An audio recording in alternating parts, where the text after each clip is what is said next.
Carrier on this beautiful Tuesday, February the 7th. We're going to try to brighten up this Tuesday just a little more for everybody out there. We're going to try to add some dollars to your pockets and carry on throughout this week. This is the first installment.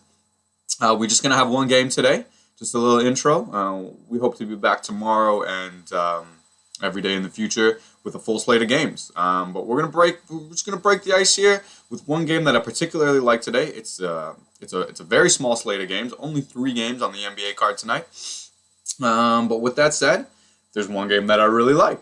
So without further ado, let's get to it. The game we're touching today, if you can see from the graphics we got up here, it's the last game of the night, Portland at Dallas. This is a revenge match from 4 nights ago, Friday night.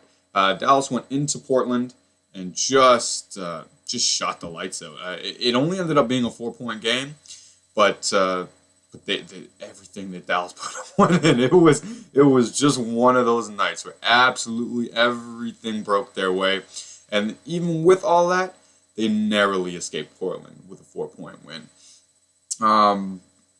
So tonight, we're hoping all of those things are not going to break their way. And there's actually a few reasons that suggest why they wouldn't. So let's get into it. In the top corner here, the bullet points. Mostly it has to do with rest. Portland's coming off a 1-day rest from Oklahoma City, which is its standard, typical rest situation in the NBA. Play a game, you get a day off. Play another game. We don't like that they've had 3 consecutive court changes in their last 3 games. They went from Portland to Oklahoma City to now to Dallas. Not ideal, but by no way, shape, or form is it a death sentence. I mean, it's just an average night for them. But if you look at Dallas' schedule here, they're on the second night of a back-to-back, and also they played in Denver last night. With that altitude is known to be just a little extra taxing on the NBA teams playing on the back-to-back. So we're hoping that that edge definitely will be in Portland's favor here. Dallas, we're going to look for them to have some tired legs. Dallas is also a banged-up team. They've been playing without their top 3 point guards for about a week. Deron Williams has been out, Devin Harris has been out, JJ Barea has been out. They've got Yogi Ferrell playing off a 10-day contract. And if anybody saw that game 4 nights ago against Portland, I don't have to tell you about Yogi Ferrell. The kid shot 8 for 11 3-point shots, just made everything he put up. And we don't expect that to happen today. I mean, I wouldn't expect Stephen Curry to have a repeat performance, 8 for 11 3-point shooting. So hopefully Dallas is going to have some tired legs, and hopefully they're not going to shoot 60% from 3-point land tonight. And if those 2 things are true, I expect Portland to escape with a victory, maybe even a decisive one. So just digging into it just a little further. If you look in the bottom corner there, we got some numbers. I apologize, we don't have the headings up, so I'll go through them with you just to tell you what they mean. The first column here, beside the team name, that's the pace. So the average number of possessions each team averages per game. So if you add those 2 numbers together and divide it by 2, you get 94.4. So each team should have about 94.5 possessions. We'll call it 95.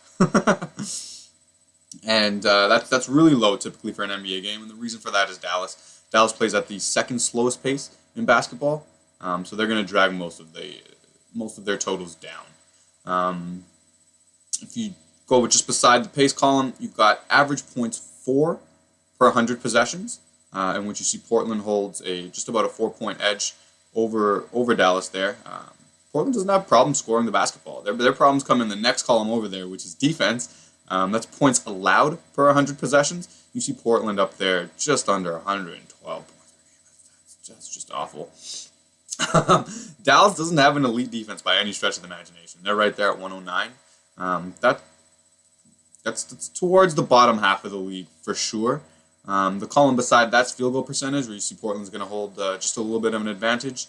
Going column further down, we've got points per shot. They're both at 1.2, the league average.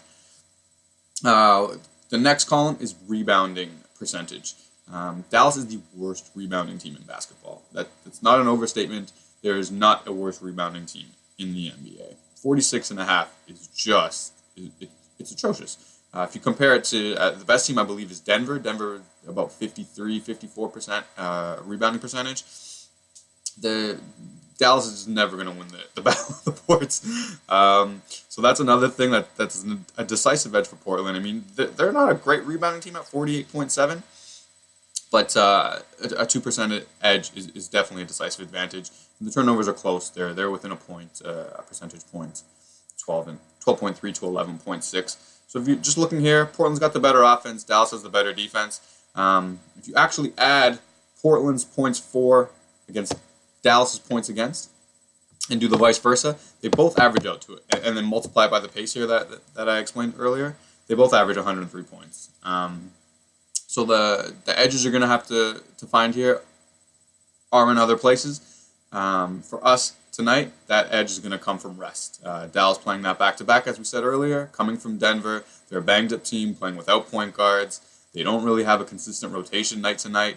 And playing off the back-to-back, especially from Denver, I think is going to be a hurdle too high for them to get over. Especially if you get a motivated Portland team coming out here, they should be angered coming off those 2 straight-up losses in their last 2 games, and just the way they lost that game to Dallas 4 nights ago. I expect a fired-up bunch versus a tired bunch in Dallas, and if we get that, we're going to cash a ticket. So that's what we're hoping for. Good luck to everybody. I hope it all goes well for you. And I hope you cash some bets. And I hope you come back tomorrow, when we will have that full slate of games for you. So good night and good luck. Thanks for tuning in.